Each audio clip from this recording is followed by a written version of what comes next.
యానాంలో ONGC pipe line leak అయి అగ్ని ప్రమాదం చోటు చేసుకుంది. సంఘటనా ప్రాంతాన్ని కాకినాడ మత్స్యశాఖ అధికారి అనురాధ చేరుకొని పర్యవేక్షించారు. స్థానిక నాయకులతో కలిసి భైరవపాలెం నుండి బోటులో వెళ్లి సంఘటనా ప్రాంతాన్ని పరిశీలించారు.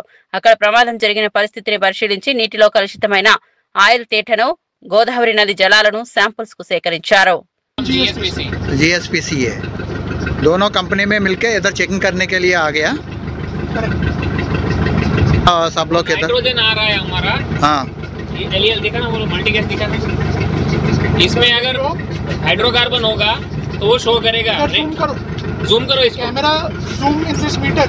हाँ, 2 meters both showing 0. ओके, प्रभाव को దగ్గర పట్టుకో। हम लोगों ने उस साइड से, हमारे प्लांट के साइड से नाइट्रोजन स्टार्ट किया है। जब नाइट्रोजन होगा कोई भी हाइड्रोकार्बन गैस नहीं आएगा, ठीक है, और इग्निशन भी नहीं होगा, फायर नहीं होगा। उसके लिए सेफ्टी के लिए वहाँ से स्टार्ट है, उसी का बबल। 2 గంటలకి భారీ ఎత్తున అగ్ని ప్రమాదం జరిగింది. ఏంటని చూస్తే ఓఎన్జీసీ వారి పైప్ లైన్ లీక్ అవడం వల్ల భారీ శబ్దాలతో పెద్ద పెద్ద కొండల వల్లే మంటలు బైరపాలెం తీర ప్రాంతం వరకు కూడా గుట్టలు చెప్పిన మంటలు చేరుకుని ఆ మంటల్లో చేపలు, రొయ్యలు అనేక విధాలు చనిపోయినాయి.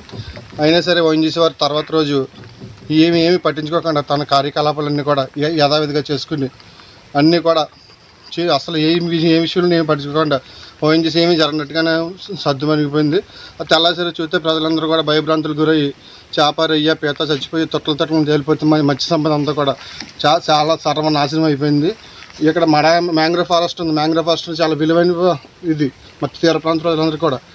ఇది మడ ఫారెస్ట్ చాలా విపరీతంగా కాలిపోయింది. ఈ కాలిపోయినా సరే ఇప్పుడు ఈ ఫారెస్ట్ అధికారులు కానీ ఎవరు కూడా ఏ విధంగా పట్టించుకోలేదు. అది ఓఎన్జీసీ సంస్థ అవడం వల్ల ఈ మడ ఫారెస్ట్ ఉంటేనే మత్స్యకారుడికి జీవనాధారం ఉంటుంది. రొయ్య, చేప, పీత గుడ్లు పెట్టాలంటే వచ్చి